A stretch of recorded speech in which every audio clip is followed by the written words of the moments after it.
momento a pesquisa chegou até você? A Maiana Zatz vem acompanhando essa família de cães distróficos e notou que havia um que era o pai, que depois teve um filho também, que herdou o fenótipo dele, que apesar de ser parte de uma família de cães distróficos, ele tinha um fenótipo normal. Realmente, vendo o vídeo, o cão corria e vivia muito. Então a Maiana procurou a gente porque ela sabe que no nosso laboratório a gente faz análise da expressão de um conjunto grande de genes simultaneamente. Análise da expressão gênica em larga escala. O que é expressão gênica? Os genes estão codificados no genoma do indivíduo, e que é o armazenamento das informações que tem que ser transmitidas para a célula funcionar. Agora, para funcionar, você tem que abrir a fita do DNA do genoma e copiar aquela informação que gera um RNA, que gera uma proteína. E o que a gente faz é medir a quantidade de RNA que é transcrito a partir do molde do genoma. Então, aquilo ali são os genes funcionantes. Os genes que estão sendo ativados funcionam numa célula para fazer aquela célula ser muscular, por exemplo. Então, a célula do rim, do fígado, tem um conjunto de genes ativados que dão a característica daquelas células, e as células musculares têm o seu conjunto de genes. A célula distrófica se sabe que tem um gene que é fundamental para ela, que é o da distrofina, que tem mutação, está expressando uma proteína não funcionante, e isso causa um desarranjo e um fenótipo, então, de distrofia muscular. No caso desses cães, o pai e o filho, que tinham um comportamento normal, o funcionamento da célula muscular normal, a pergunta era que genes foram ativados para que tivesse esse comportamento, já que o gene da distrofina, esses cães têm um gene alterado. E não se tinha ideia de que outros genes, na realidade, a Maiana deve ter falado sobre isso, a busca hoje em dia é de você recuperar a distrofina, né? Você fazer a expressão, ou seja, o funcionamento de uma distrofina normal num músculo que tem a sua distrofina alterada. Mas tem tido dificuldades, os experimentos com modificação genéticas para fazer a expressão da distrofina têm tido muitos problemas. Então há uma necessidade de se encontrar que outros genes poderiam estar. E esse achado era inesperado. Cães com o gene da distrofina faltante, e eles tinham um funcionamento normal dos seus músculos. Ou pelo menos pouco alterado a ponto de eles terem um fenótipo de correr, de viver um tempo mais longo. Então veio essa pergunta e ela me perguntou se eu gostaria de fazer uma análise da expressão, ou seja, que genes estavam funcionantes naqueles cães que seriam diferentes dos distróficos, que eram da família, e de cães normais. Então nós desenhamos um experimento que é comparar 4 normais, 4 distróficos e somente esses 2 que hoje a gente chama de escapers, né, que escaparam da doença. E foi isso que foi feito. O Yuri, meu aluno, especialista em análise de expressão com microarrays, saímos do nosso caminho, que a gente estuda conjunto de genes em câncer humano, né? Mas a técnica é a mesma. Você pega uma amostra do tecido que você quer estudar, no caso o músculo dos cães distrófico, afetado com a distrofia, os escapers e os normais. Essas amostras, cada uma delas é extraído o RNA, que é essa mensagem que mostra que o gene está ativo. A gente marca um com uma cor, outro com outra, o normal e o distrófico, e compara os dois com uma técnica chamada de microarray, onde estão lá todos os genes e que vai ficar fluorescente aquele cuja expressão ou cuja transcrição está ocorrendo. O que é um array ou microarray? Um microarray é uma ferramenta que a gente usa para justamente fazer a medida simultânea, lado a lado, de milhares de genes. Então, uma célula eucariótica do mamífero tem 12, 15 mil genes. Tá? E eles são expressos, ativados, em situações diferentes, uma para cada situação, para cada tecido, para cada condição normal, doença. O genoma é o mesmo para todas as células do indivíduo.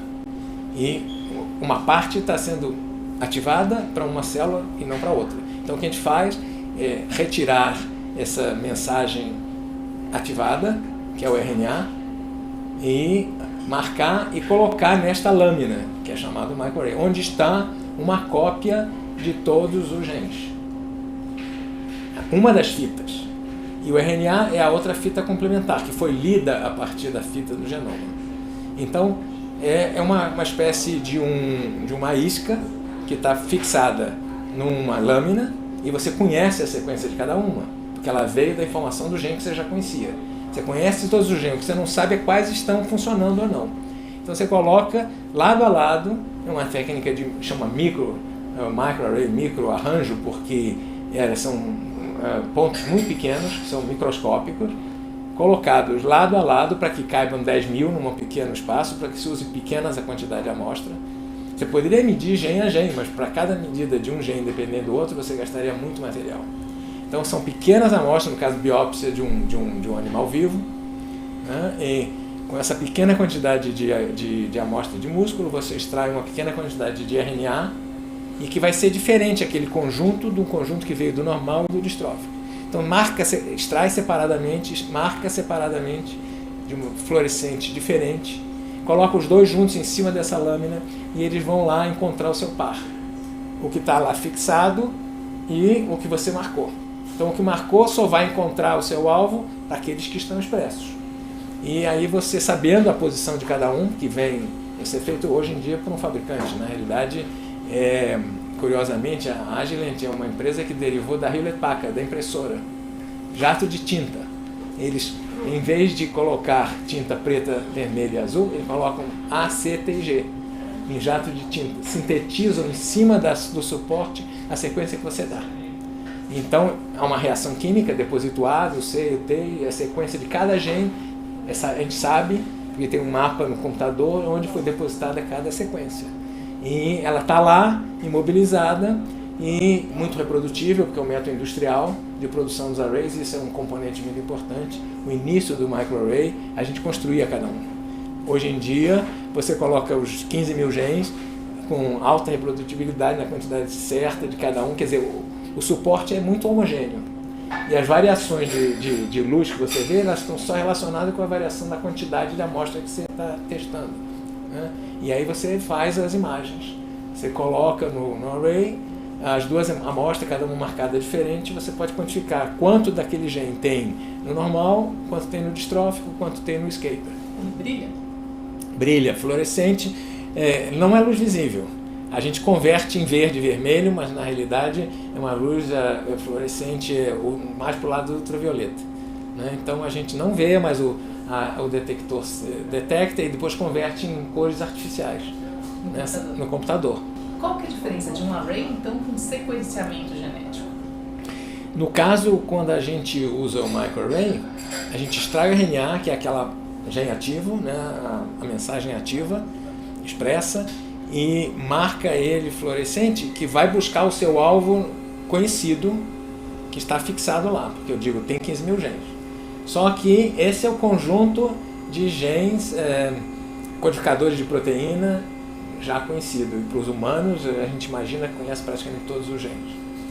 Mas ainda existe uma outra quantidade grande, fora desses 15.000 genes codificadores de proteína, que são transcritas, são ativadas, geram RNA, mas que são RNAs que ainda são centenas de milhares no caso humano, são provavelmente dezenas de milhares em cão e outras espécies, que a gente tem interesse em conhecer, inclusive para que eles funcionam, em que momento eles são ativados.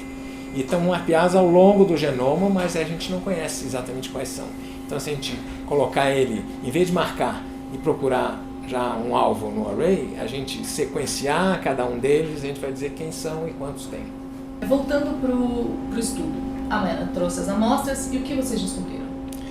Quando a gente, então, optou por comparar normais com distróficos afetados e não afetados com a doença, com os os escapers, o que a gente estava buscando é quais os genes que, na comparação normal com afetado, né, eram diferentes daquela da comparação dos normais com os escapers. Porque se é alguns genes comuns de distrofia, eles deviam ter.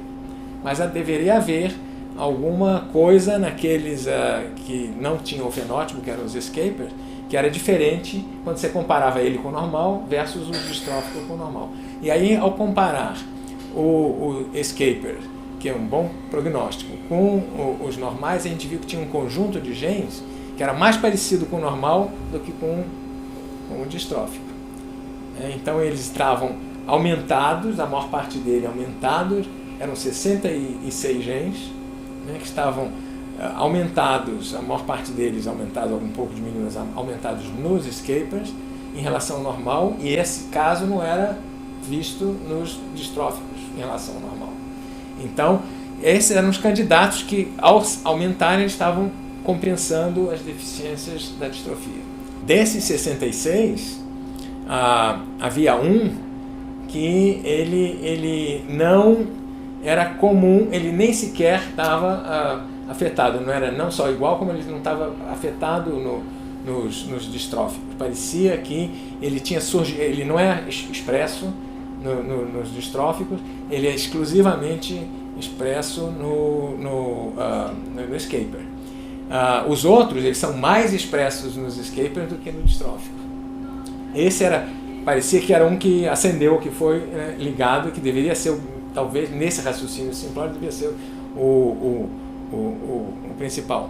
Mas a Natácia fez alguns experimentos com ele que mostravam que ele possivelmente é uma consequência do conjunto de genes. Esses 66 genes devem ser uns interagindo com outros e causando esse fenótipo. Então restava saber qual teria sido o principal, entre aqueles outros 65. E não foi esse, então vocês não, descartaram. Ele é um dos afetados, ele está muito aumentado no escaper, mas ele não está expresso nos distróficos, mas ele é uma consequência do conjunto de 66 que são o resultado dessa, não é um único gene que faz provavelmente esse fenômeno. Aqueles 66 são genes diferentes nos escapers em relação, comparado com o normal quando tem os distróficos. Mas teve provavelmente um, que deveria ser o que faz a mudança inicial que repercute no fenótipo como um todo, e para achar esse então se lançou mão das técnicas de genética clássica que buscam alterações no genoma.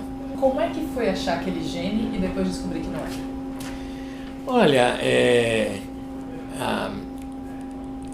faz parte, né? A gente sabe que a expressão gênica é totalmente interrelacionada, existe uma rede, né? Então dificilmente você tem um único gene. Na realidade, no nosso laboratório a gente estuda câncer, que sabe que é uma doença multifatorial, tem muitos genes envolvidos e a gente sabe que precisa de um certo número de mutações acumuladas. Não só mutações, mas de mudanças da expressão de genes acumulada. E a gente sabe que dificilmente a gente consegue identificar o principal, né? Então, o fato de que ele era um do conjunto era esperado. Esse era o primeiro a ser testado alguma coisa, porque ele nitidamente estava bem diferente dos distróficos. Mas os outros também eram nitidamente diferentes, né? Era um conjunto que dava para ver que eles estavam, em relação aos normais, bem diferentes do que os distróficos. Então, tinha que se explorar os outros 65. Foi frustrante? Não é frustrante, é desafiante. Eu acho que faz parte. Depois da gente trabalhar vários anos, a gente tem trabalhado já há uns 10 anos com análise da expressão gênica, né? A gente encontra conjuntos de genes alterados.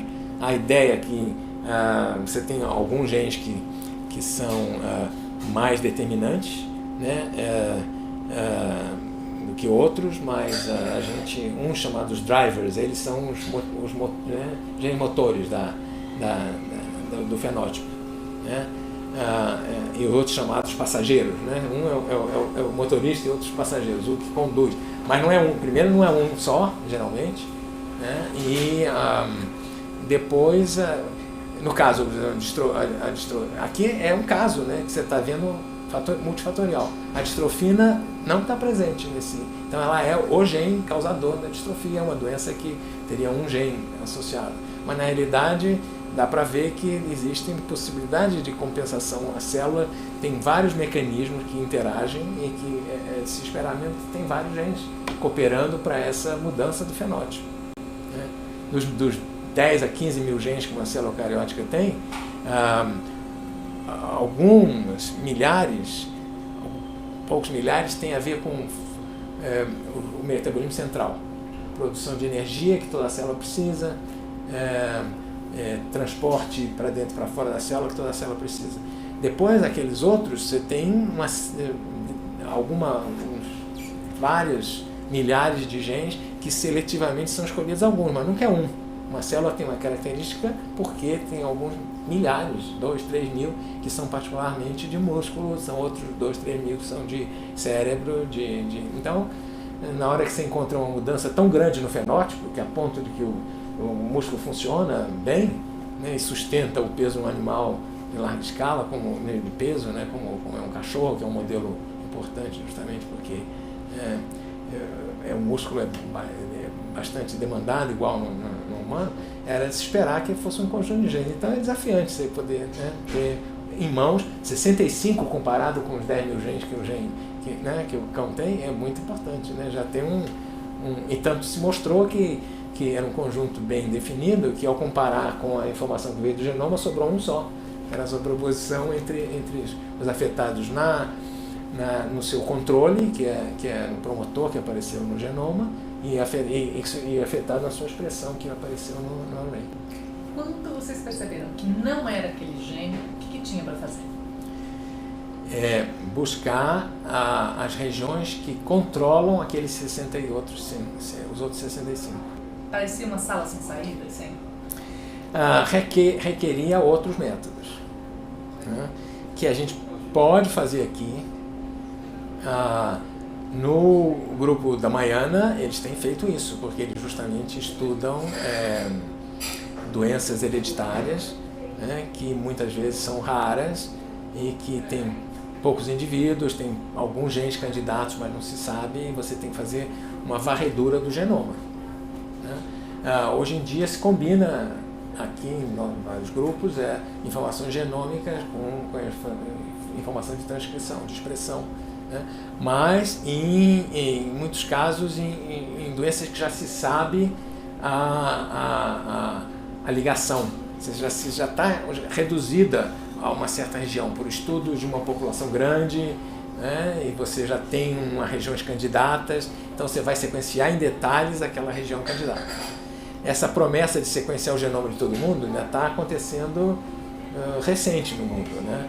E você pode fazer um genoma inteiro barato, mas não com tanta resolução a ponto de encontrar uma mutação de uma base única que altera, como foi no caso aqui agora, né, que depois de encontrar aquelas regiões, foi feita depois uma análise específica mas no caso do cão, você tinha a sequência do genoma normal, mas tinha que partir para sequenciar aqueles indivíduos daquela família.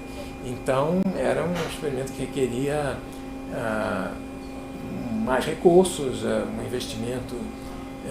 O que o grupo da Maiana faz é sequenciamento do genoma humano, né? A análise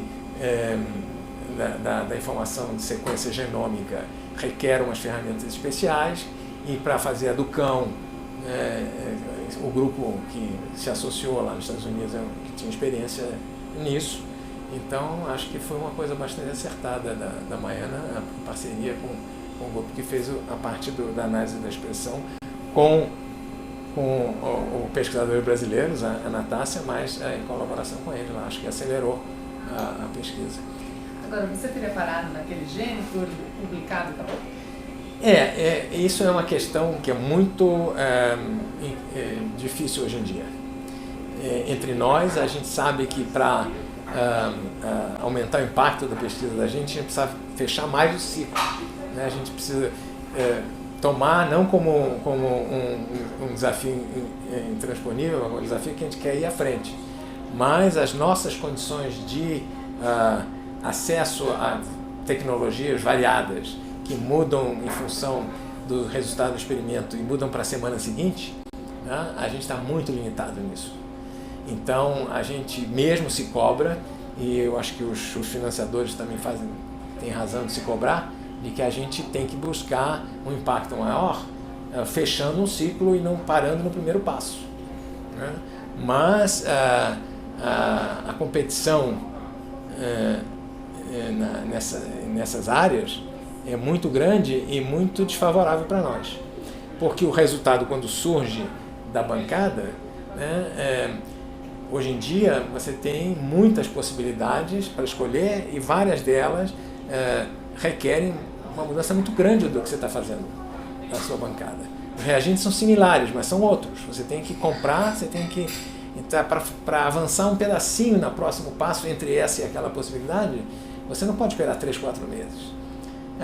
Fora do Brasil, você pega no telefone e 3 dias depois você está com o reagente em cima da sua bancada. E aí você coloca em jogo, será que esse conjunto de dados, meus 65 genes lá, vão permitir que outros avancem